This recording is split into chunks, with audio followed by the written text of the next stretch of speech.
I'm very excited for this session because I have a very, very eminent person with me today. I would like to introduce to you Pak Yusuf Kala. Thank you so much for making time, Pak Yusuf. Most welcome. Yeah, we know of your great exploits in Indonesia. You're even the #2 in politics in Indonesia for quite some time. And even now you're very active, especially in playing key roles to solve conflicts in Aceh and everywhere else. So I would like to tap into your vast reading of the situation, especially currently. It's so easy for us to come into a conference and say that we want things to be moderate, we want things to be balanced, and we want to fight for justice and peace. But at the same time, we know that the world is not equal. We have to implement all this at a time when there's a lot of changing elements to the already fragmented world. So if I can ask you to apply the concept that have been discussed so far to the region of Indonesia, for example, the very conception of Indonesia. There was no Indonesia before the Dutch left. But then, thousands of islands being put together, a myriad of culture. So how do you see even articulating moderation at a time when national identity is suddenly coming out to the fore?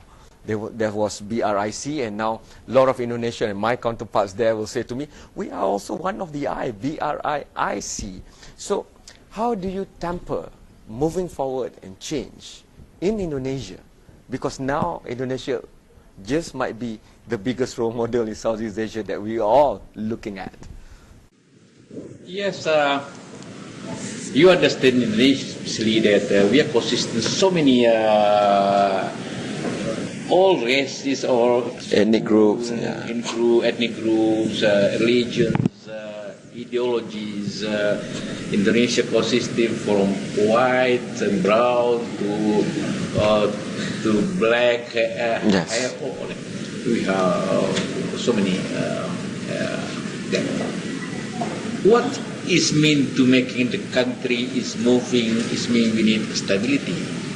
Stability needing harmony.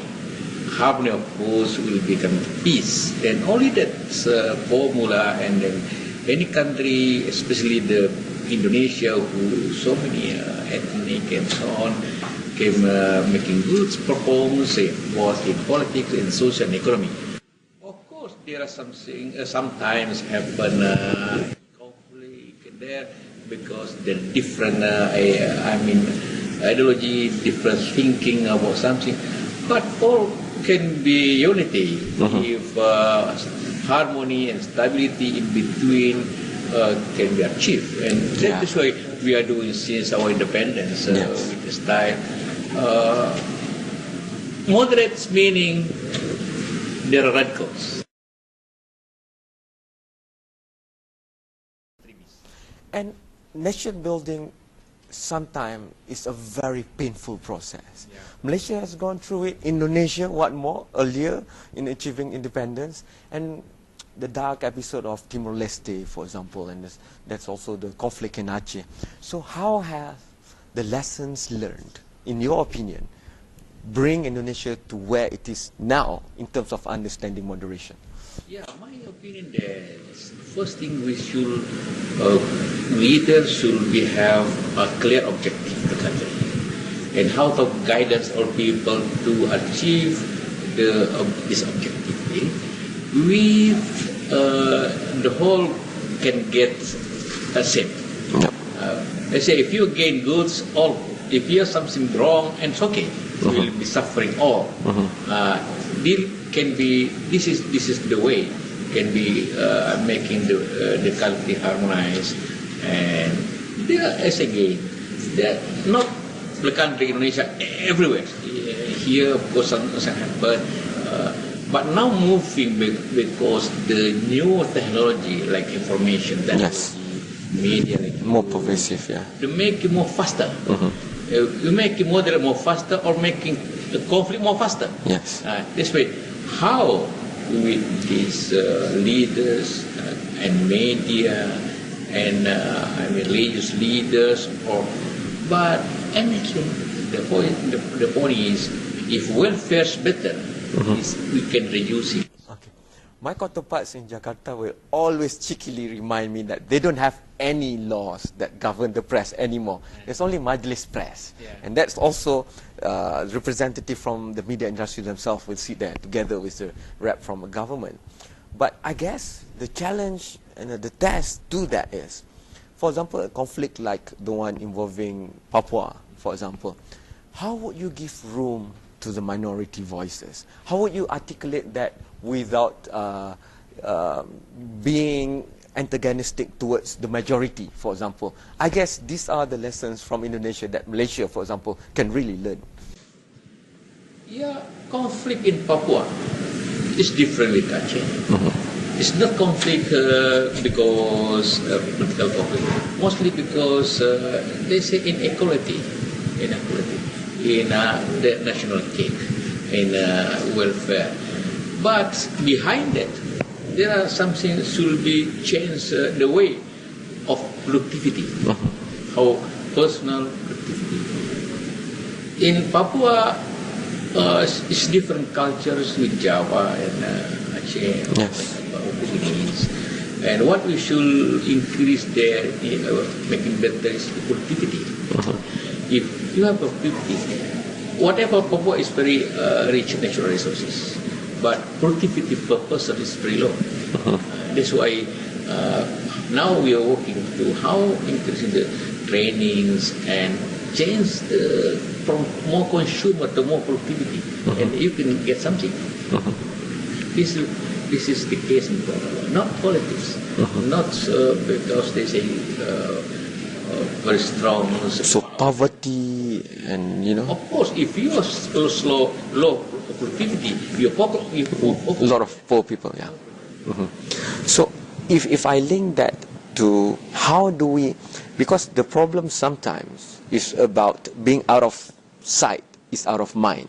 So from the central administration center of Jakarta all the way to Irian and to Papua. So how do we articulate for the few in the mainstream? I guess you can understand that, because a lot of people will say, you know, if you're not a politician from Jawa, it's a bit more difficult to go up. So if you can share that experience with us. Now, after reform in 98, this 99, there are big changes in Indonesia's the way to govern. It's more autonomy, especially in Papua and Aceh. We call it special autonomy. That the local leaders lead the provinces.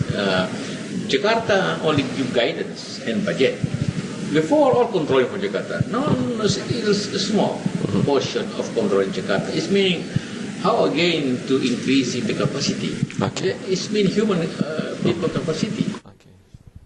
I'm here with Pak Yusof Kala, but we have to go for a short commercial first break. But once we are back, Pak Yusof is also a very, very entrepreneurial-based person, and there's a lot of success that Pak Yusof has achieved on that front. So I would like to tap into the economic side of knowledge of Pak Yusof, so that we can really understand. Because in Malaysia, for example, we're still struggling with relationship among different groups, ethnic or otherwise, and economic equity.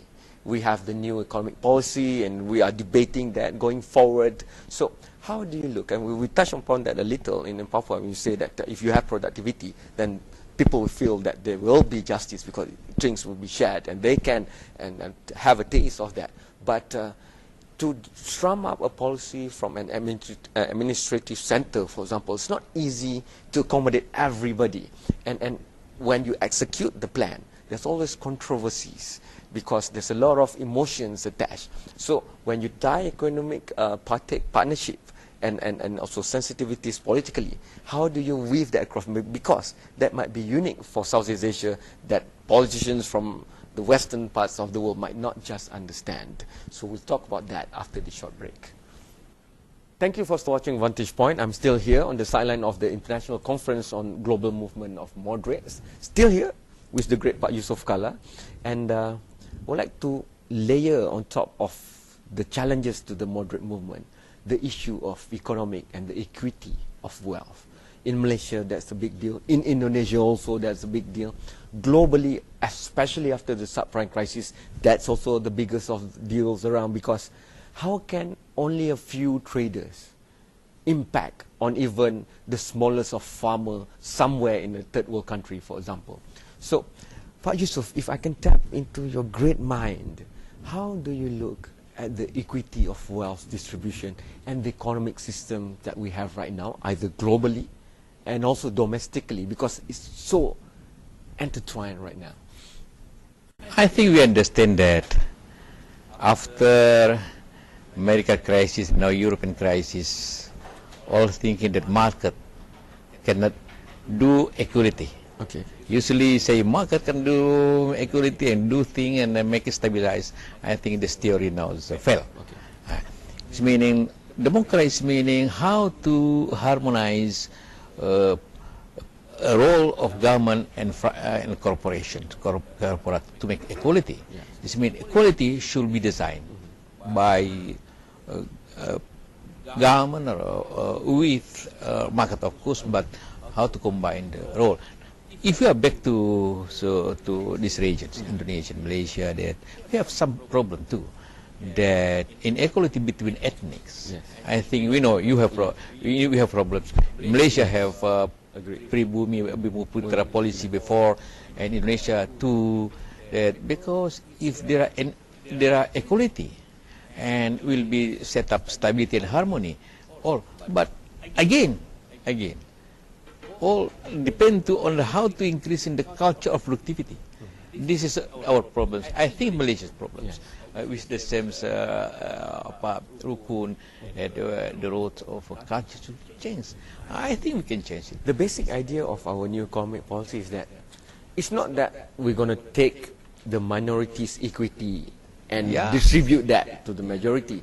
What we're saying is we must make the economic pie bigger. So within that new pie, we have more equity to the majority, for example, that's situation Malaysia. But as you pointed out just now, can we do that in a market-based system? Because the moment you say that a corporate entity must also have social obligations, then it's so easy for a corporate entity from America or Europe to say, that's an unfair policy being put on us. That's a hindrance to free market, for example. So, Pak Yusuf, you've gone all over the world on this. Yeah, I think again that, no, you know that well, that in America now there are Occupy Wall Street, 99% compare 1% of the capitals. This is very again good sample that markets, free market cannot make it equality.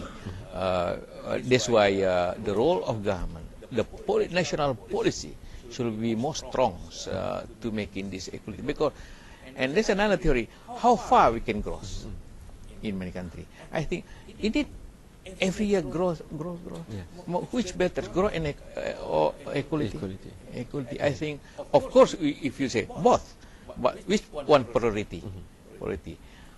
The country like Asia still need growth, of course, but equality. Equality more important, and this is needed policy, needed more educations. Education to take care. It's the experience in the U.S. It is because education's became problem in equality. I think we have sense here. So the global movement of moderates must also look at this factor, the economic question, because we don't just want to talk about change, but we're still using the old mechanism. We still just fairly just using GDP growth to define whether we are progressing forward or not. But what about happiness of life? Somebody who's earning maybe $5 a day, but he's happily living in his village, fresh water, and you know, no stress. That is also success. So maybe we can put this idea to the global movement of moderates that there must be a group of intellectuals and also entrepreneurs to sit down and come out with a new architecture for the world. Yeah, I think good if we can make a new global parameter. Global parameter about happiness. Of course, the good thing is a moderate is happiness, or simplicity, life simplicity. Why experience with America? Because he demand consumption too high, increase, but no productivity. This gain happen that equality with stability, harmonize, making education and social justice. Of course, this big movement to making all people can working any. For it's like this. How if they making like shoes and shirts in our country, they buy $15, Nike for instance, but they sell in America 90. And who get it in 75? Market? It's equalities? No. How to make in this equality? It is conservative. It's long history about free or fair market in the session.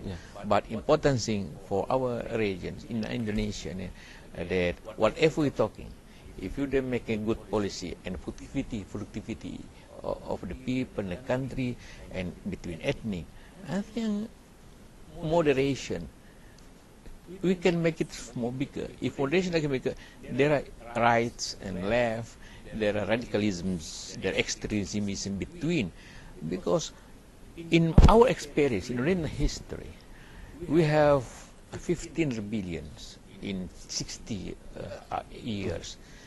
10 of them in equality, in economy, in politics, in social side problems. I have to go for the last commercial break, but once we are back, I want to tap into the big knowledge, body of knowledge that Pak Yusof Kala has, because sometimes when we go for international conferences in Southeast Asia, people keep talking about Indonesia is growing very fast right now, they're going to be our big brother.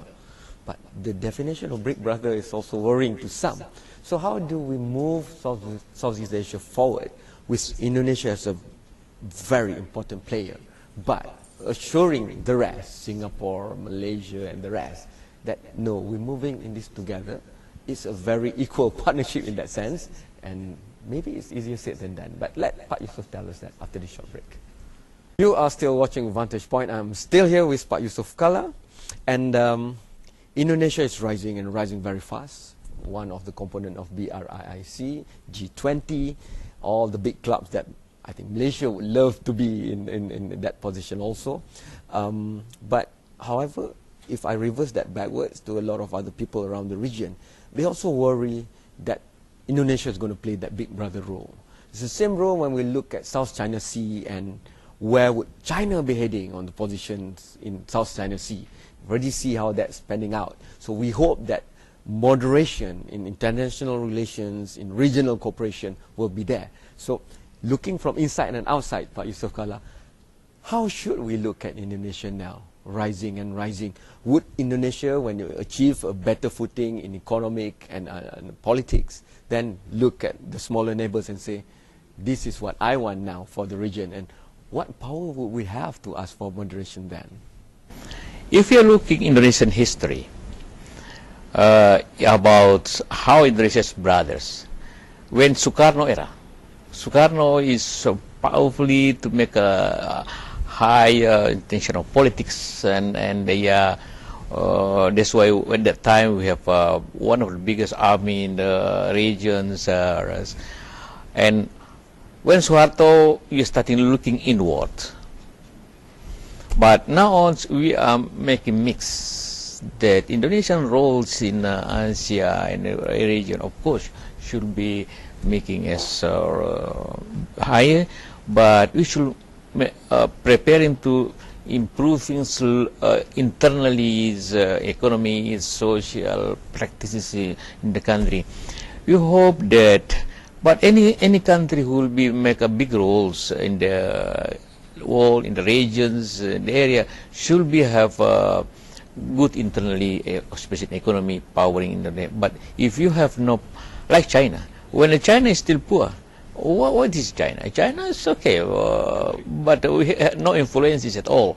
But when China economy is high and then influence in all aspects in the world, even to West and the other thing, this is the way Indonesia is thinking that usually improving.